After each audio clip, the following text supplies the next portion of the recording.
Hello, hello, hello, hello. Welcome back to all of our regular listeners, viewers, wherever you consume our content. I am AF. This is 343. That's Jason. How you doing, buddy? All good, man. All good. Hanging on. Good to be back. Nice one, nice one. And yeah, there might be, you might be thinking that there's a new face on the on your screen today, and this one has been long in the pipeline. Been trying to get our schedules to align. But yeah, welcome, Callum. How you doing, man? Yeah, I'm good, mate. Yeah, I'm glad to finally be on. Like you said, I feel like we've been trying to sort this out for about 6, 7 months now, but Yeah, schedules are just always clashing. Like so busy, and obviously we time zones as well. I feel like it's been difficult. But yeah, I've been waiting to go on for a while. I almost got on the resting one as well. Like I've been waiting to chat with you guys about some sport for quite some time. So I'm excited to be here. Yeah. oh, that one's still coming, bro. Like WrestleMania season is upon us, so you know that we penciling in some sort of appearance sometime soon. Yeah, I saw you Um, had CJ on as well, which was yeah, cool. yeah. Yeah, just if you want to give some of our viewers and our listeners a bit of a background about yourself in football, your love for football, and yeah, how did you get into this crazy world? Yeah, so I say late. My mum's. I've been raised by a single mum, so I wasn't into football as a real young child because I had older sisters and none of them were into it, so it wasn't really something I was really familiar with until I was about 10, and it was the 2006 World Cup, and we were all in my class given a certain country to follow in the World Cup and report on, and I got the Netherlands, and as a 10-year-old, I thought I'd never wasn't familiar, so I thought they sucked. So I was very disappointed with that. And then I watched them, and there was players like Ian Robin and Wesley Sneijder and stuff. And I was like, actually, these are class. And then because of that, I got into watching England as well. And that's when we lost to Portugal in the penalty shootout when Rooney got sent off. And I remember really getting invested in that tournament. And then from there on, I've been a huge fan. I was born and raised in Blackburn, so I'm a Blackburn Rovers fan, unfortunately. I was born 8 months after we won the Premier League, so I missed the good times. I was literally born immediately afterwards, and it's been downhill ever since. But yeah, I've been a huge football fan ever since. A couple of years ago during lockdown, I, on a whim, applied for an apprenticeship writing about football online for a website called 90 Min, and they accepted. So to keep busy, I did that and found it was something I was really passionate about. So once that ended, I enrolled into university where I'm about to finish a football journalism course. And over the past year, I also joined another website called Give Me Sport, where I now write about football for them 5 days a week. And it's now become a full time career where I've been able to quit my job in retail, which it was the nicest feeling in the world. Let me tell you, I worked in a cinema and being able to leave because I work from directly from home now, apart from once in a while where I'll go to the office in London. So yeah, it's all come really fast. Like I've been a football fan for so long now, but these past couple of years, it's gone crazy and. It's taken me in a direction I never saw myself going in. I've been going to more games than ever before. I've been watching more games than ever before. But it's one of my favorite things in the world. So apart from watching Blackburn, because we usually disappoint me. Yeah, man. Just one more question from my side before we carry on with our schedule. Um, if you could relive any football moment again, what would it be and why? So is it one that I have actually experienced? Well, one that you've experienced, one that you've seen. When he was maybe 8 months late for or Yeah, I was something. going to say if I don't have to experience it, it's either the World Cup in '66 or when Rovers won the Premier League. But in terms Yeah. of what I've experienced, there's not been too many great times as a Blackburn fan. Um, I mean, it shows I'm scraping the barrel when I think getting promoted in League One was a pretty nice experience, but also just the Euros 2021 final when we went 1-0 up early against Italy. If I could bottle that first 5 minutes and just the fact that I Mm, genuinely thought we were going to win, that is probably the yeah. happiest I've ever felt. Like I've got a really embarrassing video message that I sent to my girlfriend at halftime during that game because I was drunk And it got to halftime, and England were winning 1-0, and I was 110% convinced we were finally going to win a trophy in my lifetime. And that's rambling about how I was the happiest I've ever been, and then we lost. So that first half against Italy is probably the happiest I've ever been as a football fan. So it's tragic. It's as good as it gets, but just that first half, I would like to relive. I can almost imagine Cal just like singing along. It's coming home. It's coming home. Yeah. But also, that's so crazy to have sent that to your girlfriend and saying it's your happiest time, and she just has to absorb it all in. Like, I mean, that must be like a dagger to the heart. Well, I set it up nicely because I started the message by saying like, I love you, I miss you. Oh, lovely. Then I was like, but I've never been fucking after her. Yeah. I don't want to swear, but that was the. Go ahead, man. Go ahead. That was the context of the message, and then we started singing the song for Gareth Southgate. Me and my friends drunk, and then about 2 hours later, I was probably the most depressed I've ever felt. Oh damn! But that's football, highs and lows.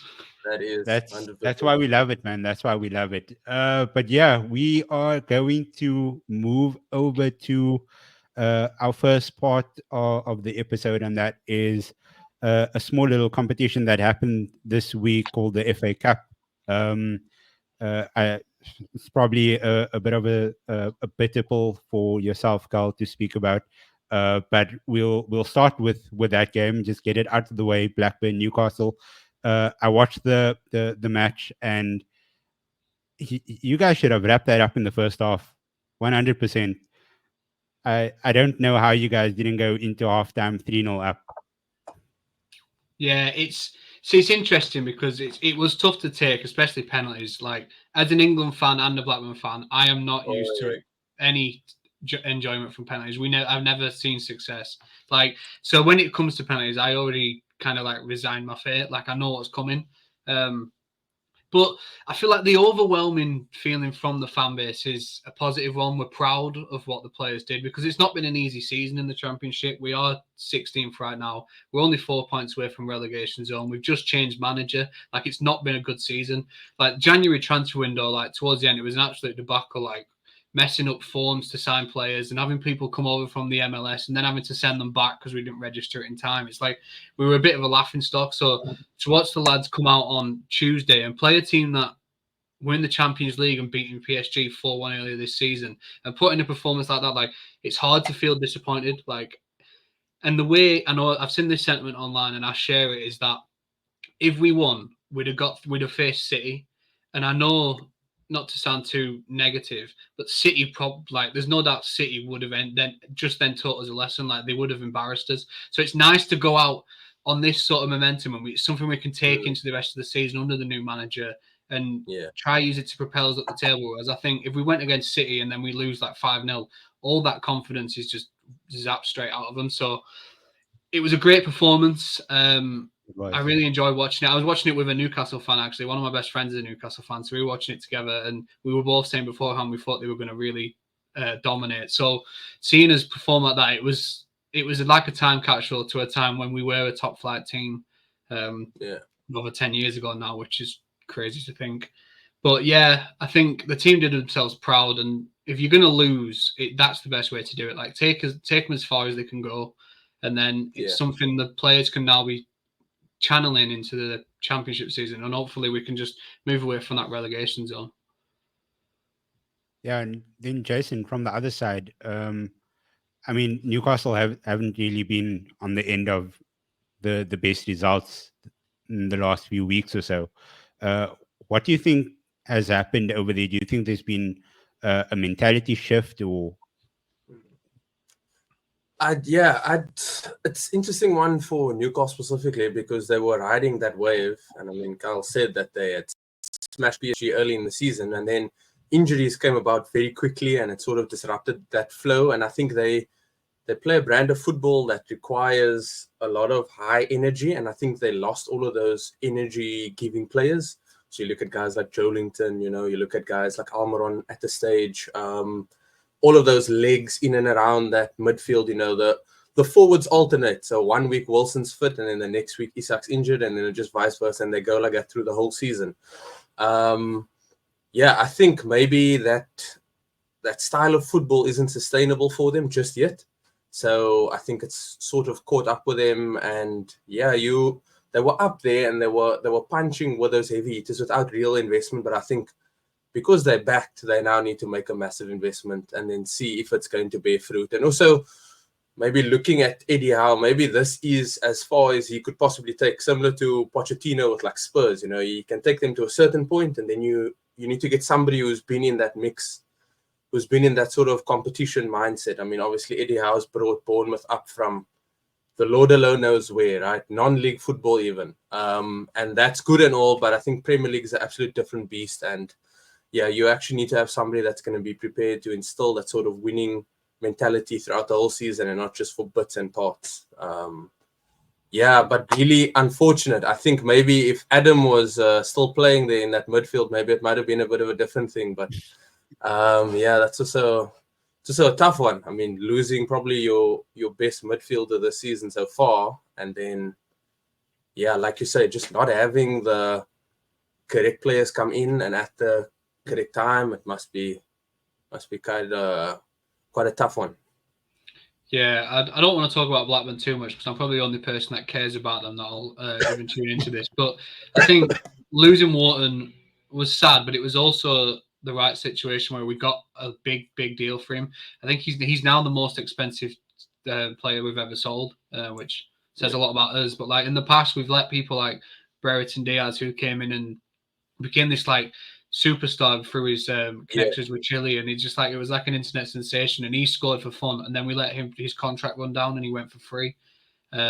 Same with people like Joe Rothwell, who left for free, went to Bournemouth in the Premier League. Like we've let too many good players go for free, so I feel like it was the best option to cash in with Adam when we did. And I think he played a part in that because his contract was supposed to run out in the summer, and he signed a long-term extension just a couple of months before we sold him. And I think the plan was for him to go, and I think he did that to ensure Blackburn got as much as possible, which I'll be forever grateful for, because a club at our level, 20-odd million, it's a huge deal. It's a massive investment, yeah. Yeah, man. Hard luck. But we are going to move on to another result. And I mean, Liverpool, they just keep on pulling these kids out from who knows where. I mean, at one point last night, Jurgen Klopp brought on a 16-year-old off the bench. I don't even remember what I was doing at the age of 16, but it definitely wasn't playing a football match at Anfield. How, Cal, from your point of view, I mean, we were chatting in our group on Sunday night when it was the League Cup final between Chelsea and Liverpool. But just the fact that Liverpool can like pull these players out from anywhere and they just make these results happen. It's some crazy mentality that Jurgen Klopp has installed in that team. Yeah, I think it's a testament to his mentality and the work he's done with the players and the belief that I think he instills in every single player that walks onto that pitch for Liverpool. I'm not saying it's the same. Like, I don't want to draw any comparisons to it because obviously it's nowhere near the same.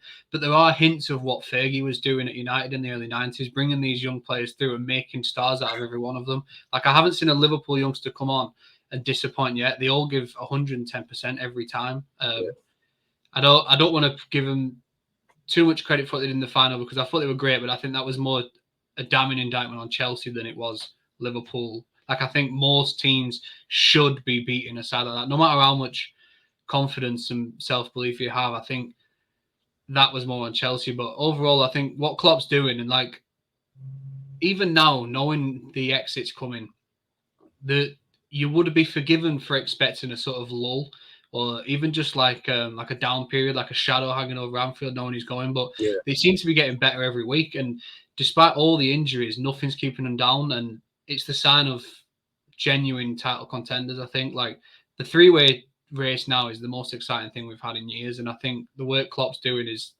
one of the brightest parts of that. Yeah.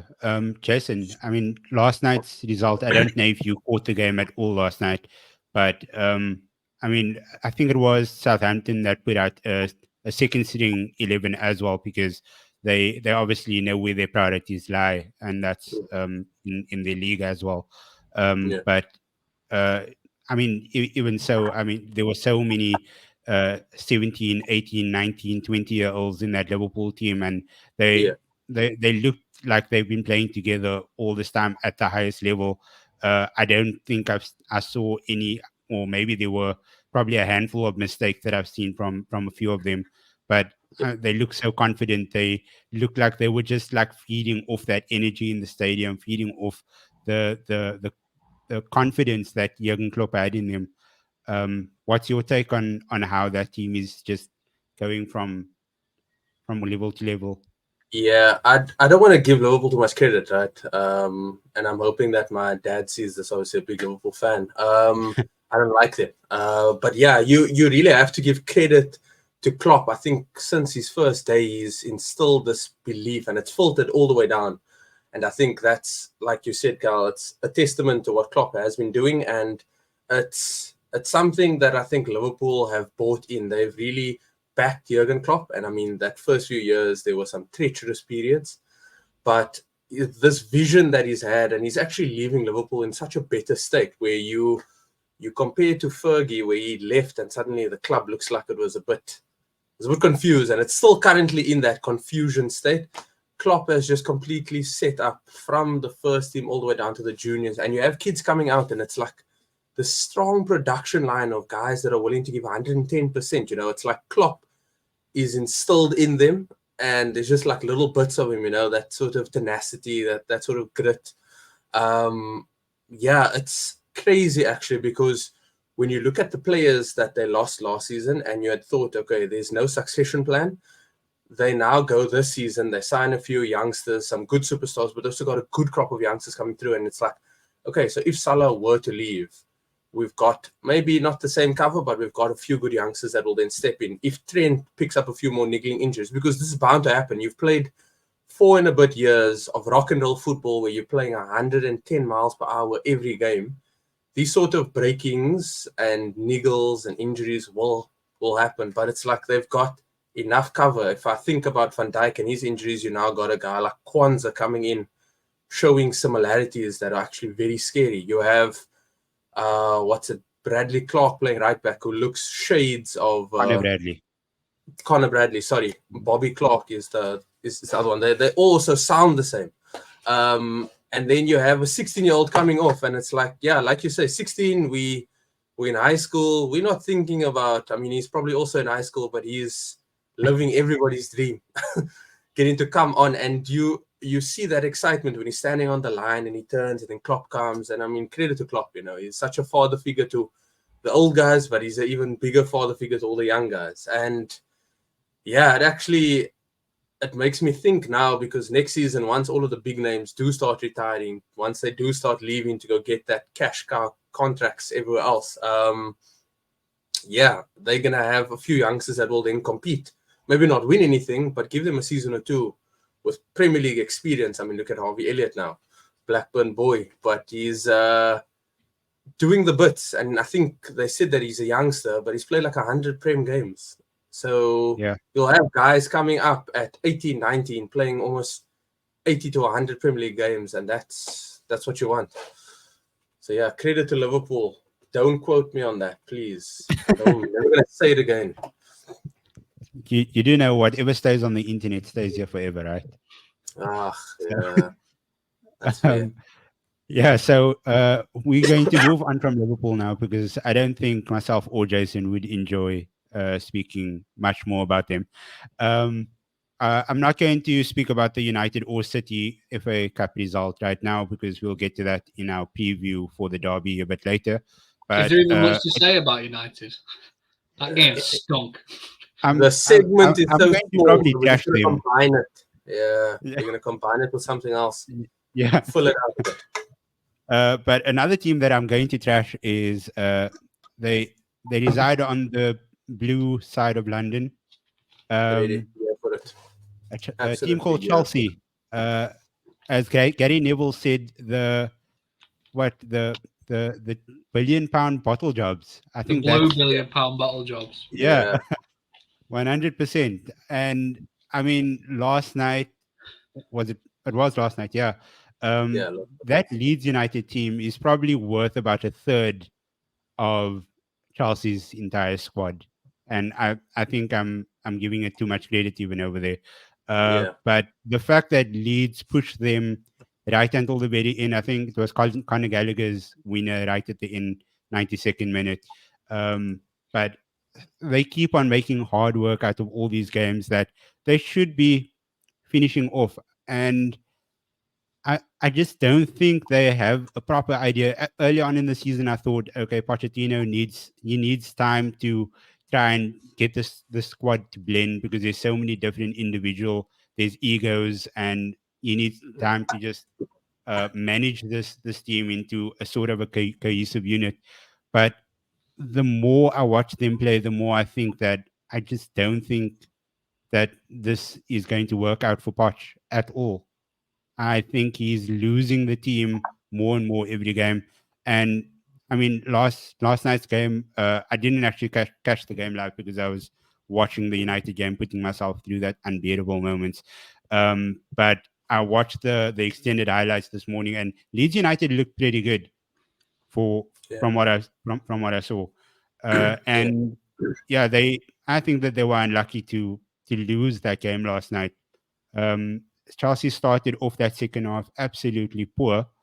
Um, and it's not like they don't have any senior leadership in that team. Thiago Silva is one of the best that you can think of, but it Yeah. seems like he's also been pushed to the rims at the moment. Yeah. He didn't play the game, the final on Sunday either. So I don't know what sort of direction they're going in. Cal, I don't know if you want to weigh in with us, or Jason, you want to go for it first. I can Yeah. jump in. Let me just. Okay. Okay, Carl, go for it. I just think the thing with Chelsea is it's every time it feels like they've taken a step forward, they then take 3 steps back, and it's been that way for a couple of years now. Like just earlier this month, it felt like they were turning things around. Like when you look at like before the Carabao Cup final, the 3 results before that, they beat Villa 3-1, and then they beat Palace 3-1, and then they drew with City 1-1, and they were really good in that City game. And it was like, oh, maybe Poch is finally figuring things out. And then you go into that final, and it's how they don't come away with that win. I mean, fair play, they were the better team for large spells of that game. They just couldn't finish it off. And then to lose their heads like they did in extra time and just completely capitulate, it's just such an embarrassing show. And it's a testament to the club, the lack of mentality in that team, the lack of cohesion, like Poch has obviously got this reputation for being unable to win. He's not a winner, and these big moments always elude him, and it feels like that has bled into this Chelsea team now. And they're obviously the youngest team in the league. I was looking at it earlier, and just going back 2 years, there's only 5 players still on the team from the 2021-2022 season. So none of these guys really know each other yet. And just the way he's chopping and changing sides over and over and over, like I think there's only been one occasion in the last 4 months where he's named an unchanged lineup. Like it's impossible for these guys to gel and work together when they're not given the chance to really build that sort of chemistry. But isn't that because he has 100 million pound wingers chilling on the bench and 50-pound midfielders? Like he's spoiled for choice in so many positions that he feels like he has to shuffle the pack every single game. And I mean that's not good for team morale at all. Because where's the chemistry going to be building? Yeah, it reminds me of when I was younger and I'd be on Football Manager and I'd do the money cheat and I'd sign all the best players I could, and and you'd do terrible because none of them had that sort of chemistry. They weren't familiar with each other, and that's the same with this Chelsea team. Like they've got 30 players in their matchday squad this season, and they've played every single one of them. Like I think only Newcastle, Sheffield United, and who was it? Maybe Burnley. I think they're the only 3 teams. Oh no, Nottingham Forest. Sorry, they're the only 3 teams to have played more players this season than Chelsea, and all those 3 teams have in common is they're all underperforming as well. You can't build success when your team aren't gelling together and you're not giving them the chance by chopping and changing every week. And I get if you spend so much money on all these random players, you do want to try to custom them all in. You don't want that unrest growing within the team, but it's a part of the game. this is the downfall with spending the money they have. Like £1 billion in a couple of years is absolutely ridiculous, considering it was all on young, unproven talent, and it's biting them in the ass. So it's they can't blame anyone but themselves, essentially. Yeah, I have to agree with that, Carl. When you think back to Chelsea's best season in recent times, we think of Frank Lampard when they had that massive ban that was imposed on them. And he was made to work with what he had. And like you say, he didn't have massive players to pick from. So he had his set 11, he had his set 18 maybe, and then he'd maybe chop and change one or two. But for the most part, you had a consistent team. And I think there was a period when they were up there. I think they were like third or something, and they're playing very good football. But when you now buy every wonder kid or football manager and sign them on a death row contract, and now suddenly you've got 100 more players that sit on the bench, you almost feel this like, okay, let's play this 100 mil winger, let's play this 120 mil midfielder. And it's just like there has to come a point where Poch needs to put his foot down and say, okay, this is my best 11. I'm going to stick with them for at least 3 to 4 games. If they're still absolutely horrible after that, we'll switch one out of the two, but we still try and maintain that same spine. So I think in the games that were doing well, it was probably when Enzo and Caicedo had their best period, where they've played consistently, where it's not like, okay, Conor Gallagher's in now, or then suddenly Chukwuemeka's in, or something like that, But yeah, it's going to be up and down. But whether Chelsea, with their history of not giving managers time, is going to keep Pochettino there and actually let him work through and weed through all these other players, I don't know. But also, anybody that takes this job now is going to be sitting with a squad of 50 because players that they didn't. Besides all of the injuries that they've had, they've also probably still got another 10 to 15 players that are out on loan. And then what about all of the youngsters that are coming through? I mean, they probably sitting at home watching the final and seeing how guys that they've played against probably like a month ago maybe are now coming on and getting FA Cup minutes and then getting Carabao Cup final minutes. And it's like you actually might grow despondent, and you're probably going to see a large exit of Chelsea players and youth, probably good youth talent that's now just going to leave. And yeah, it's such a shambolic state. I don't mind it. I'm here for it. And this is specifically for what Didier Drogba did to my team for about 3 years. So I genuinely don't mind. I also think when you spend that sort of money on players so young, egos develop. And there's no leaders other than Thiago Silva to really keep everyone in check. Like I said, they've got the youngest average age in the entire Premier League. Like it's not a team; it's a team that needs leaders, and there isn't any apart from Silva. And even Silva's like the drama with his wife going on social media tonight. It's not like he's really leading by example right now. So it's just a mess. Yeah, your two first choice captains, Reece James, who somewhat experienced, obviously played Prem football for quite some time, injured. Ben Chilwell, Ben Chilwell, also league winner with Leicester, supposed to be Premier League experience as well, injured. So they've now resorted to, I think, if it's not Thiago Silva, then it's somebody like Conor Gallagher. Who, no offense to him, you're wanting leadership, guys that have been through the sort of periods, and whilst he's maybe been through it with the teams that he's been on loan, he hasn't had to captain them. He hasn't had to play for the team where he's actually the cheapest guy and he's surrounded by all these. And I mean, credit to him, he actually puts in more good performances than not. But it's like, that's your leadership structure. That is shocking. Yeah, and I feel like with Reece James, I don't know how much longer he's going to stay at Chelsea. He gets injured for a long period. He comes back for about 2 weeks, and then he gets injured again. And I don't think that's a sustainable process for any top club to have.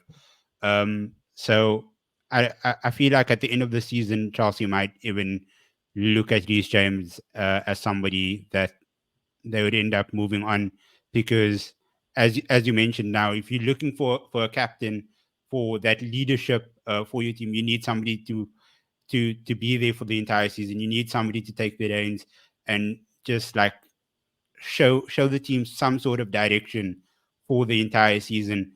somebody that you know that's not going to be injured for 60% of the season every season. When was the last time Reece James had a full season? I can't even recall. No, I Yeah, couldn't tell you off the top of my head, but I think that says a Yeah, lot more about his health. I know there's obviously there's like a famous saying that availability is the best ability, and they haven't yeah, got that with James. Like he's not around enough, and he's probably a great locker room guy to have, like to have him in the changing rooms leading, but you need to lead on the pitch, and if he's not able yeah. to do that, it is just a very expensive wage packet to just sit on the yeah, sidelines, which is a shame because I think when James is healthy as well, he is one of the best He's fullbacks in the Premier League. he's so good. He's so good moving forward, defending. Like for me, if he had to stay healthy, and I know Nikita's probably going to absolutely bomb me for this, but when Reece James is healthy and he's fully fit and he's playing week in week out, he's probably the best right back in England. For yeah, for England, right back over Trent yeah. Alexander-Arnold. And that is my hot take, and I'm probably going to be bummed for it, but I don't care. I said what Yeah. I said. Um, yeah. Yeah, Before we move on to I the genuinely don't know. He's only made 8 appearances this season, and going on yeah, to and the that's Chelsea game, crazy. the very first link that I opened up, they literally say Reece James suffered an ankle injury and he had to wait till September. Like, it's like, yeah, he's missing so many things, and yeah. Anyway, what a Yeah. cost. You guys have any other Chelsea comments to make before we move on to the Manchester derby? No, I don't think so. I mean, I think everyone in the country spoke at length about Chelsea's issues over the last couple of years. Nothing seems to be changing right now. Um, I think when you look at like West Ham signing someone like James Ward-Prowse, who was a proven Premier League player, and Yeah, he'd been doing it for years, and it wasn't the most glamorous signing, but it worked. And I know it's a different type of player. Like Caicedo's like a ball winning midfielder, or like Lavia from yeah, Southampton. When you splash on these players that have one good season, it's so risky, and this is what happens. Like I know it doesn't sound great, and Chelsea fans might not want to be linked to players like of the caliber of like a James Ward-Prowse, yeah, or like a Czech Decore stuff like that. But they're the sort of players that I think that club needs now. I don't think they need more of these young talents that have shown glimpses of what they can be, but aren't fully there yet. I just don't think it's going yeah, to work in the long run. yeah, Yeah, I think if we go back to the Ross Barkley signing as well, I mean, Barkley had buckets of potential when he was at Everton. I mean, there were so many suitors for him. He ended up going to Chelsea, and I think that was a mistake. Him going to Chelsea was a mistake. Danny Drinkwater going to Chelsea, another mistake.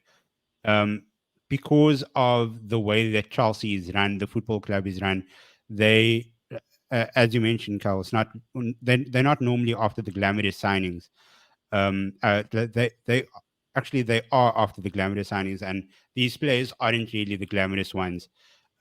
So if you are a player like Danny Drinkwater, Ross Barkley, going to Chelsea, and they have the luxury of choosing other world class players already in their squad, uh, immediately that's a red flag. That's something that's going to sound off the alarm because your career is just going to go down the toilet. And I mean, I think Danny Drinkwater retired from professional football not like a couple of years after moving to Chelsea, uh, which is extremely sad because I think he had more to offer the game after Leicester won the title. Uh, but yeah, it's like we're always going to go back to the point that it's the way Chelsea's run, and uh, ownership changes can happen, but I don't know, something just feels rotten within the club, and once they get that sorted, then things might end up being a smoother ride for them. But yeah, the final segment of our show is a small little game between the two Manchester sides on Sunday evening. Um, I think it is at the Etihad, if I'm not mistaken, or is it at? Yeah, it's at the Etihad. City versus United. Haaland just scored 5 goals this week in the FA Cup. Everybody was talking about Haaland's not scoring anything. Like, what is happening? against Chelsea, he was missing chances that he'd normally bury in his sleep. And then the guy just came about in the week and scored 5 goals. Pep Guardiola had to substitute him because if he keeps on going at this rate, he's going to break Messi's record of 91 goals in a year. So, nah, I don't think anybody's doing that. But yeah, it's a scary thought from a United fan point of view because I can't even put it into words what I felt last night. That was abysmal viewing. It was so awful from start to finish, and I'm genuinely scared for the derby on Sunday night. It's I think firstly watching that City game or watching parts of it at least, it was very frustrating because if you are an avid FPL player, you will know Haaland needed to come through for us when we had that triple captain on him and he did nothing. And then to do what he did to a Luton side that I think in the last few games have really stepped up, right? They've done so well for the size of the club, the sort of situation that they're in. They've done amazingly. And then Haaland just turns up like he hasn't missed a beat at all. When these last few games he's been really shoddy. I mean, Kevin De Bruyne has also not really been on it since he's been back from injury. Granted, he's not played as well. Yeah, and that suddenly, and it's like they kick into this overdrive come Feb, going into early March, where suddenly everything just starts to click. Where suddenly everybody understands what it is that they need to do, and they just do it so bloody efficiently. Yeah, and then you have Man United's game last night where I think you were venting, maybe you're writing from your journal, but it was basically talking about how there were no patterns at all. There were no structure. There was no creativity. There was no spark. Plus, you lose your best player now to injury in the game past, Harry Maguire. So now it's like, okay, now we have to make something work here with no Maguire, no Luke Shaw. Rasmus didn't play last night. Yeah, Rasmus Haaland also, who's been that little spark for you. Rashford, who's completely off the boil. I think maybe if he and Reece James swap, maybe fortunes change. But yeah, it's going to be a lovely game for neutral's perspective. I'm supporting Man United, obviously, because there's this 3-horse race, and I'd love for Man United to finally come to the party. But I think it'll only happen if somehow you sack Ten, you get Jose in, and somehow you're able to get Paul Pogba back from his 4-year ban. I think then you only beat City at the Etihad. Other than that, well, sorry, it could very well be a massacre.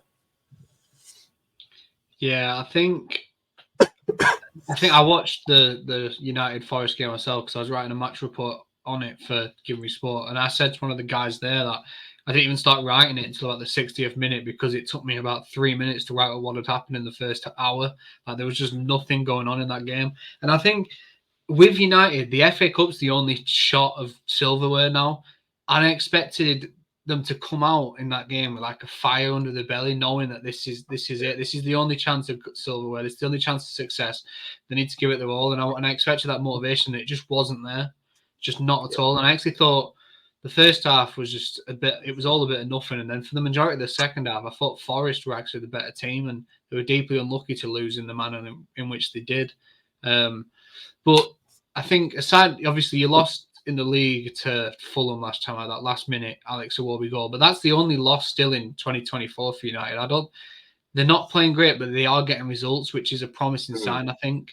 Whereas City, it feels like they've not been quite at the races, but they haven't lost now since the beginning of December. It's 18 matches unbeaten now, which, I mean, it's scary for anyone but them. It's normal for them. Haaland, it's weird because it feels like he's had an off season. But by anyone else's standards, he's been incredible. Like I think he's got like 27 goals and like 6 assists in 30 games. Like that, 33 goal contribution in 30 games is insane. And now that Kevin De Bruyne's back, I think it's only going to get better because their partnership, like you said, 4 assists directly to Haaland last night. Sorry, and so I know KDB's missed a lot of the season, and I feel like that's where City have slowed down a bit. But since coming back, I think now he's played 12 games in all competitions, and he's got 12 assists and 4 goals. It's like Crazy. it's just those two together makes like when they're on form, there's no one in the world that beats that City team. Which is why I think the title race is so exciting with Arsenal and Liverpool also looking unbeatable at the moment. It's like proper box office viewing when those teams clash now.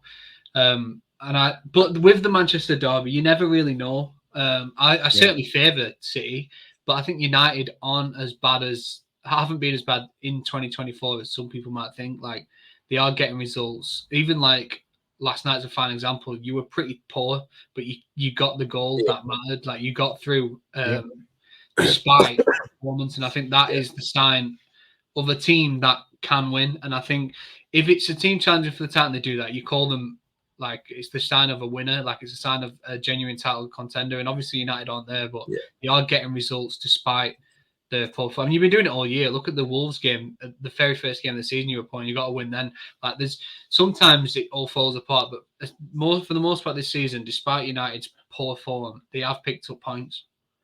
Yeah, no, 100%. And I think I've mentioned that like a couple of times already on the show this season, is that United they get out all of these wins. Sometimes it looks super ugly, but then they come away with the 3 points. And it's fine to get the 3 points because obviously like we climbing the table, we get the 3 points, we go through to the next round of the cup, but that's definitely not sustainable.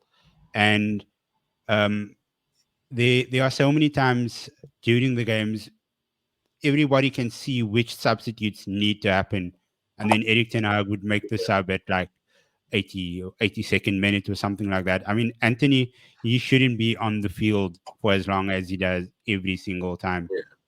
He's so wasteful in possession, and there are other players. I mean, if Ten Hag had to play Amad Diallo earlier on, like a few weeks ago when he came back from injury, when he was fit to play, he was chilling on the bench 90 minutes every single game.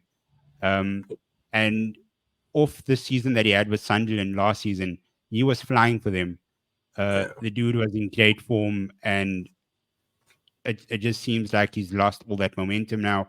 Last night, he just looked like he was void of any confidence. And it's a sad story because one of our right wingers that I feel like he was performing and is currently performing in La Liga is Facu Pelistri. The dude, I don't know if any of you guys watched the game that he played against Barcelona, but I think he scored a goal and an assist, and he was just tormenting them for the entire 90 minutes. To do that against Barcelona, yes, they're not the Barcelona of the past, but they're still playing pretty good football.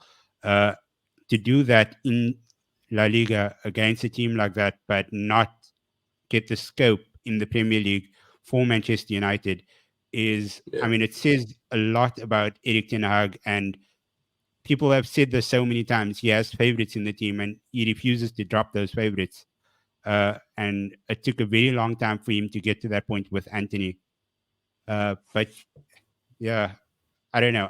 I just don't feel confident at all about this game because I don't think we have the quality in our squad to go head to head with City at all. No, but you got to remember, like, even against Liverpool, I'd have said that Liverpool team is expected to manhandle you, but you pulled a decent point off them at Anfield as well. Like, I think the big games, sometimes form goes out the window because of the rivalry and the emotion that goes into it. I think sometimes that's what makes those games so unpredictable. So I do think City stand a very, very good chance of getting a result, but sometimes you just never know, especially with this rivalry. Like, United have got results in the past when no one saw it coming against City. Like I remember I can't remember what score it finished, but when Paul Pogba scored, I think he scored a brace. When you were 2-0 down, and then it went to 2-2. He had the blue streak in his hair. I think you came back from 2-0 down to win. I think that game. Yeah, like you can't predict the biggest derbies and the biggest rivalries. Like form doesn't really matter too much. I don't think. Yeah. But it's also, I think we we look at those top 3 teams and we see how well they're able to control games and stuff like this. But as a United fan, you almost have to accept that it's not going to have the same level of control. You have Klopp, whose project has been 7-8 years. You have Pep, who's arguably the best manager in the world, and he's refined City to a point where they can really close their eyes and they'd still be able to win. And then you have Arteta, who's done very well with his last 4 years, but also a disciple of Pep. So you have Ten Hag, who is working with a lot of chaos. And I think it's sort of helped. And okay, maybe it's papered over some of the cracks, but I think at this stage, that's what you have to accept. You'll sit and games will be very frustrating because there's no clear patterns. There'll be nothing of that. But like Carl's saying, it's only your first loss since the start of 2024. So yeah. I think take heart in the fact that there hasn't been many massive results where both the performance has been bad, but then that result has also been bad. So yeah, I still believe that I think City massacre you, but there's also that slight belief, there's like a 5% that maybe as you did with Liverpool, and it's just one of those days where Onana turns up and he does everything correctly, and you have one good cross from Delo and you have Scott McTominay there. And also City have proved this season that they are prone to a few errors at the back. And yeah, I think it's just one of those games where it feels like it could go City's way, and I'm going to lean that way, but also there's a slight part of me, back of my head, that says, okay, maybe United, maybe I can believe in him. I don't know. Yeah, and even that one loss to Fulham, it came through a 96th, 95th minute. It's not like, obviously they took the lead and then you equalised late on through Maguire. Yeah. So it looked like you'd stolen a point, but even losing that game, it was a last-minute winner. So it's not like you were dominated and you lost 2, 3, 4. You were minutes away from not losing. Like if that goal doesn't go in, you're still unbeaten in 2024. And I think the outlook is completely different, despite the less than stellar performances. Yeah, I think in that Fulham game, United came to life in that last 10 minutes or so. That's when Harry Maguire scored that goal, and then we were just knocking down the door, trying to knock the door down, and they got us on the counter because we they literally set up for it, isn't it? They have Adama in all of his baby oil just waiting for any loose play and just knocking into space run. So yeah, 100%. And he identified Maguire as that weakness because he knew that one-on-one with Maguire, he's going to outrun him easily, and that's exactly what he did. Doesn't even need to do any skill moves, nothing of these oversteps. You just knock and run. Old-fashioned wing play, Antonio Valencia-esque. But yeah, we'll just move on to some quick predictions before we wrap up. Jason, Manchester Derby, go. Manchester Derby, bro. I'm thinking it's 3-1 or 4-1 City, unfortunately. But I'm holding faith that maybe something happens. But yeah, 3-1 or 4-1 City. Cal? I'm going to go for it and say 2-2. Oi. I don't know. I think you'll get something. I think you will. Interesting. I'm going to go with a 2-1. I'm going to say that we're going to put up a fight. But yeah, I think City's too strong for us. Derby or not, it's going to be a good game, but I think City will edge it somewhere in the end. But yeah, that is us for this episode. Thank you so much, Carl, for joining us. This is hopefully the first of many. Where can the people find you on the socials? Yeah, first, thanks for having me. I have really enjoyed this. Like, I write about football a lot, but I don't get to talk about it, if that makes sense. Like, it's all written down. I don't get to actually speak because I don't know too many football fans around here. I've only got a couple of friends that are into it, and they're not really really passionate about it. Like, obviously, you guys are. So it's been great being on, and I'd more than happily come back. If people want to find me, they can find me on X at Callum Altimus, which is ALTIMAS, where the majority of my tweets are either about films, wrestling, or Blackburn Rovers, which I always go on rants about Blackburn. Although this week it's been nothing but positive tweets. It's been fun. I'm also on Instagram at Caltimus, and that's about it really, because I don't really use Facebook too often, and I don't think I have any other social medias. But also on the Give Me Sport website, you can find all my articles on there. Like there's an author page for me, which I mean, cool new feature which I obviously discussed with you last week, AF, is that now I've got a Google page, which is really awesome. So if you even type my name in Google, it'll say that I'm an author, and there's an actual section which shows all my latest articles. So people can find me on there just by searching my name, which is one of the coolest things ever when I've noticed that last week. But yeah, just on those social media channels, really. Huge dab, dude. You can plug your Cinematch podcast as well. Oh yeah, Um, yeah. So obviously, I'm a big football fan, and sports is my number one passion. And but because I write about football and that consumes my life, I also like to talk about other things. Like the reason AF and I know each other is because we both started writing for Agents of Fandom. Because I'm a big film fan. I'm a huge movie buff. I watch way too many movies. Like I think last year I ended up watching over 400, so I was averaging more than one a day. And I started a movie podcast last summer with someone I used to work. He used to be my boss actually at a cinema, and we started that where every week we get two different movies that kind of relate to each other. Like they might be the same genre or starring the same people, and we put them against each other and we rate them in a series of 10 categories as if you would like a boxing match. So you say you look at the best main character, one of them gets a 10, the other gets a 9, like you're scoring it round by round. And then we do that for 10 categories, which change most of the time. But it's usually like best opening, best soundtrack, best villain, all that sort of stuff. And we do that just to ultimately just come up with which movie that we think's the best once we've broken it down. And sometimes it's not the movie that's your favorite. Like, for example, this week we had Crazy Stupid Love, which was Nathan, my co-host's favorite rom-com, against When Harry Met Sally, which is obviously like a classic. Another classic. Yeah. So his favorite was Crazy Stupid Love, but once he broke it down, he realized he scored in favor of When Harry Met Sally, like in 7 of the 10 categories. So sometimes it's unpredictable, but yeah, we do that most weeks. We're taking a bit of a hiatus starting next week while I've got the last few months of university because coursework's kicking my ass right now.